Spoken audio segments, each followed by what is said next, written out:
నాన్నగారు వ్యవసాయం పని చేస్తారండి. టీడీపీ కార్యకర్తగా తిరిగేవారండి. సంతలకు వెళ్ళి సంతల నుంచి 6 గంటలకు వెళ్ళి మధ్యాహ్నం భోజనం వచ్చి మళ్ళీ మా గురించి ఎన్నో పాటలు పడే అన్ని చేసేవాడు మా నాన్నగారు.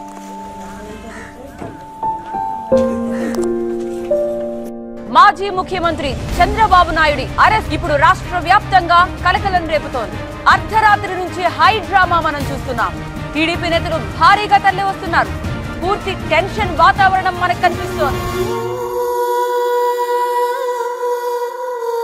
చంద్రబాబు నాయుడు గురించి అన్ని పార్టీల అప్పుడు నుంచి పేరు నమోదైన కొద్దిగా ఇలా అరెస్ట్ అయిన విధానం మీద కొన్ని ఇదిగా సంతలకు వెళ్ళడం, ఇలా వ్యవసాయాలకు వెళ్ళడం, పార్టీ తరపున వెళ్ళడం, అలాగ వచ్చి ఇంట్లో ఉండేవాడు. ఇంట్లో ఉండి అలా ఒక 10 రోజుల్లో ఇంట్లో ఉండి అలా టీవీ చూసుకొని ఉండేవాడు. ఫోన్ చేసి అలాగ వేసుకొని మానసికంగా పెట్టుకొని ఉండి చనిపోయాడు.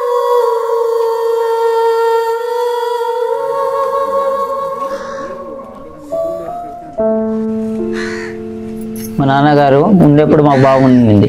ఇప్పుడు ఏది మాకి ఆదాయం లేదు, ఏమీ లేదు. మేము కూలికి వెళ్తేనే మేము తిన్నట్టే, లేకపోతే లేదు. ఏదైనా బయటకు వెళ్ళి అన్ని చేసి వ్యవసాయం చేసుకోవడము, కర్రలు మోసుకోవడము అంతే. మాకు ఏది మా ఆదాయం అన్నది ఏమీ లేదు. చదువుకు ఎక్కువ ప్రాధాన్యత ఇవ్వాలి. చదువుకు ప్రాధాన్యత ఇస్తే, పిల్లల్ని బాగా చదివిస్తే మనం ఇచ్చే ఆస్తుల కంటే 100,000 రెట్లు కూడా వాళ్ళు సంపాదించుకునే అవకాశం వస్తుంది.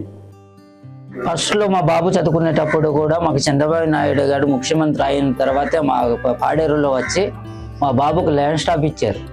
ఒక చెక్ ఇచ్చారు, 39,000 చెక్ ఇచ్చారు. అప్పుడే తాటిపల్లిగూడెంలో నేను మా బాబు గారికి జాయిన్ చేశాను. అది నాకు ఎంతో ఆనందంగా ఉండింది.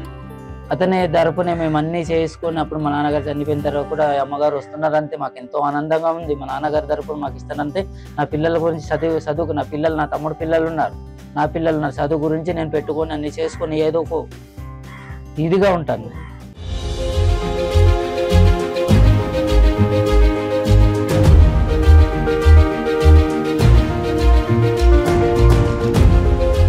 అమ్మగారు వచ్చాక మాకు చాలా ఆనందం అనిపించింది. మా కష్ట సుఖాలన్నీ చెప్పుకున్నాము.